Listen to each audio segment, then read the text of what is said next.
Hello, my friends, and welcome to another video I said I wasn't going to do. I will be doing videos now and then in my efforts to use up all my acrylic paint and all my pouring mediums. And to be honest, that's going to take me months. But I just won't be doing them as regularly as I used to. So I am working on a large canvas today. I think it's a 24 by 36. And I think that's the biggest I've ever done. So I'm going to be doing a ribbon pour. And my colors today are almost all Master's Touch in gold, Persian red, purple red, rouge, light purple, purple, cobalt blue, pale blue, emerald green, and viridian. This is a Creative Inspirations Payne's gray, which I always like to throw into the mix for a nice contrast. And then I've got white, a couple things of white, Artist Loft, which will be my base coat. And let me think here. My pouring medium is the polyacrylic mix I'm very fond of using for ring pours and ribbon pours because of the crisp lines. I will link down below the recipe and a video to how I mix up a big batch of it. And I do ask that if you're not subscribed and you're interested in my videos, you subscribe and hit the notification bell and check out my playlist because I have over 500 videos. I'm not promoting them much on Facebook anymore, just to save some time. But if you want to know when I'm uploading, you need to be notified. So if you're interested, please do so. Anyway, I'm going to pause here, put my white base coat down, and then I'll return and lay down some colors.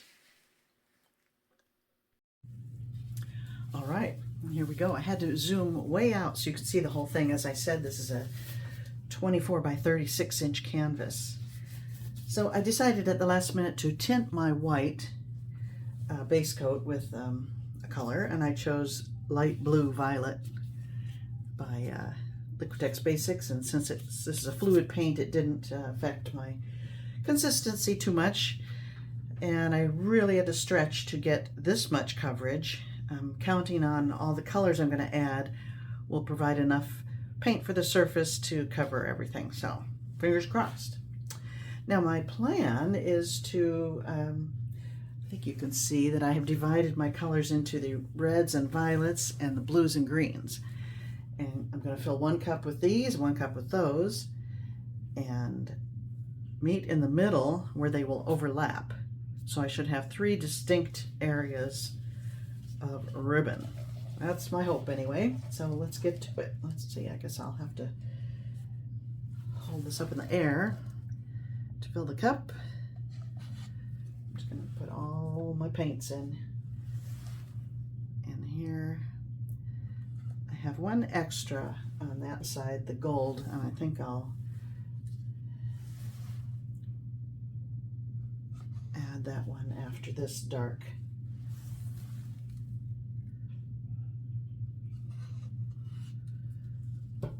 And I can speed this part up.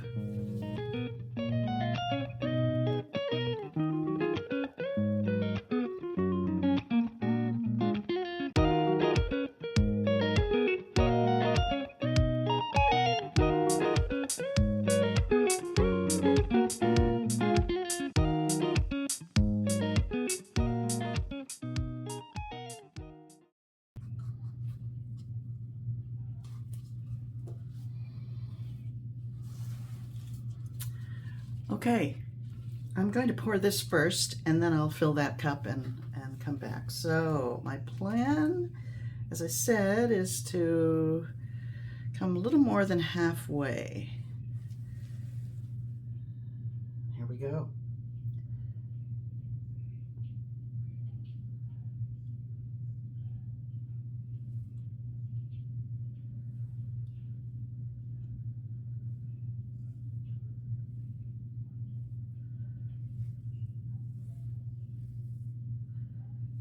Back.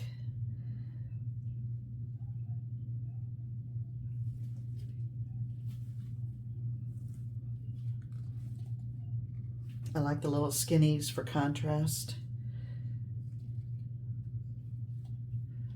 Okay. Not my favorite colors, but we'll see. And here we go with the dark.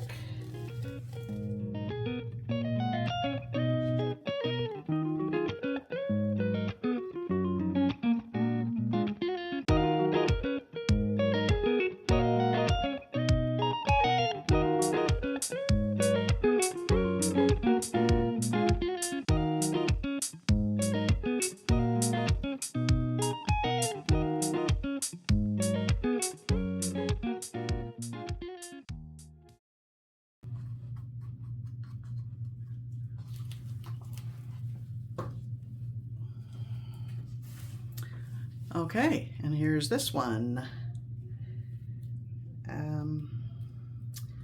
Should I start there and come? I think I might start in the middle this time, just to get that overlap I talked about.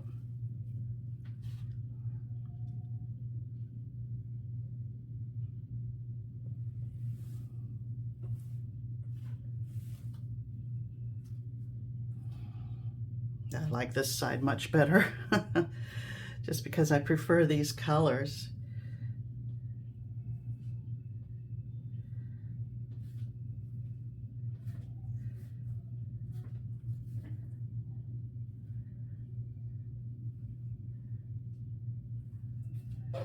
Oops, I just dragged the cup through there.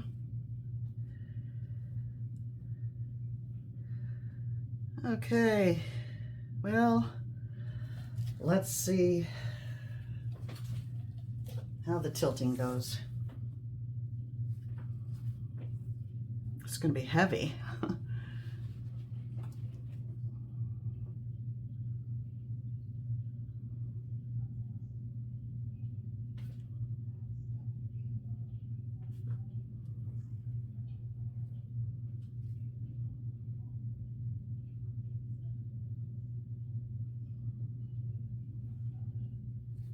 Well, let's get right to it and get over the edges.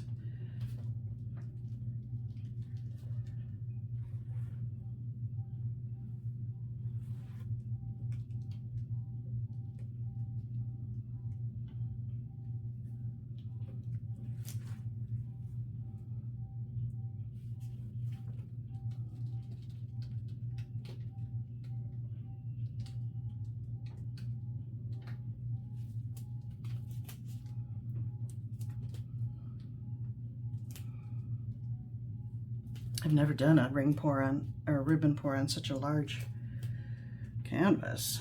I don't know if I'm gonna like it or not.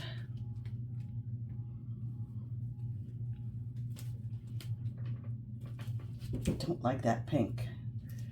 It's called red, but it's in the red family, but I don't care for that color at all. So I don't mind if some of that goes away.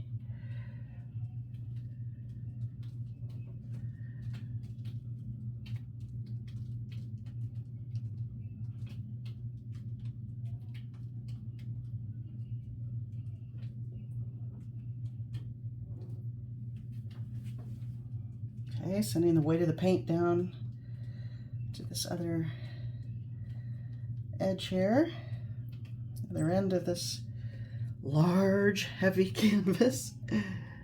Wow, I've lost a lot of my negative space in that pink side.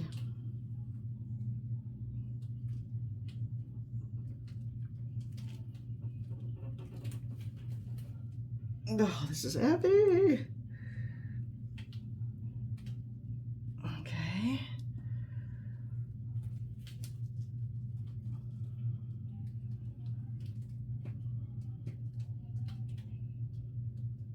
One more corner, and then I'll work on the composition.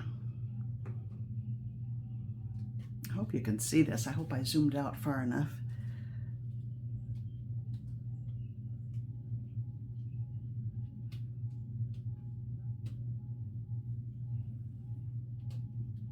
Over you go. Okay, now we have full coverage. Now I'm going to come back this way because as you know, I prefer the blue or the pink half. Get the weight of the paint back kind of in the middle.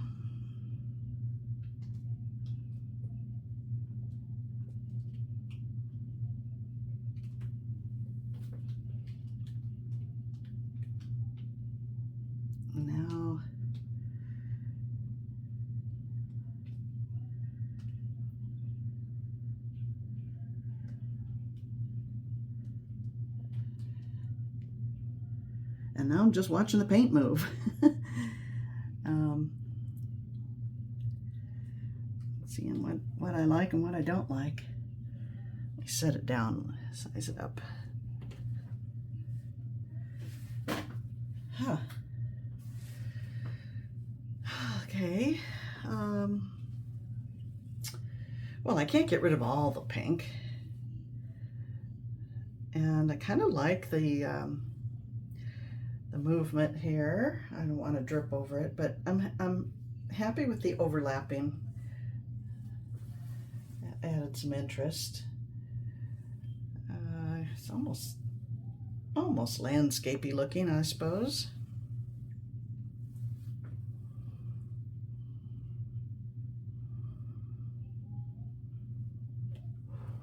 Let me see where the paint is.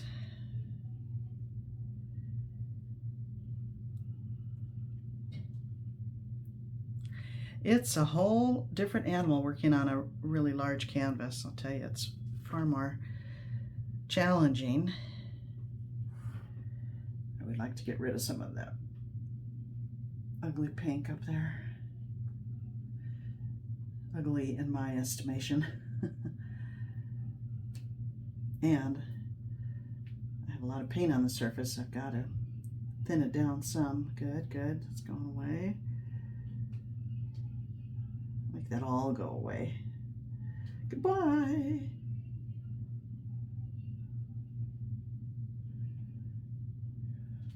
Okay. Now bring it back. So there's a little more balance to the whole thing. Maybe 2/3 of the blue and 1/3 of the red area.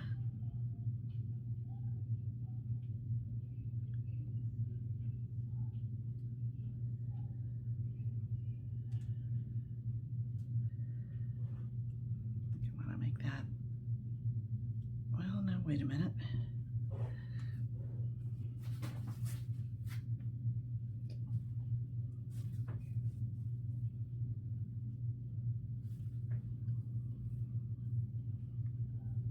I think I may stop there.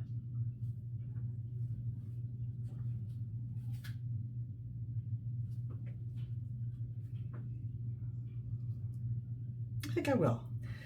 Oh, let me take my gloves off. I'll hit it with a torch, although I don't expect too much to happen.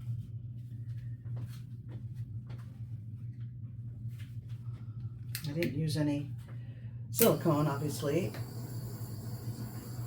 but there's lots of air bubbles, and the Artist Loft white is gonna sell up, because that I mixed with Floetrol only,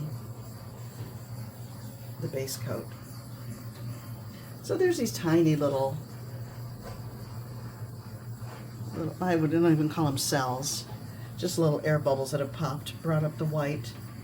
And that just adds a little bit of interest, a little texture to it. Overall effect.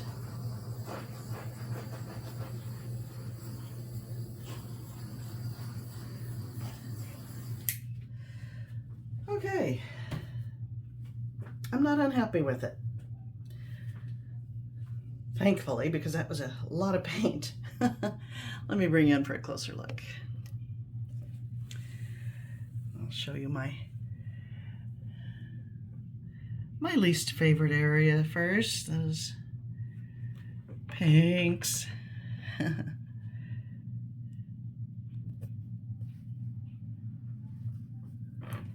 But I like this dark red that ran through there. Gave a lot of dimension. That's nice. I like the overlapping area. Have a little more of the negative space showing through on this side, which I'm happy about.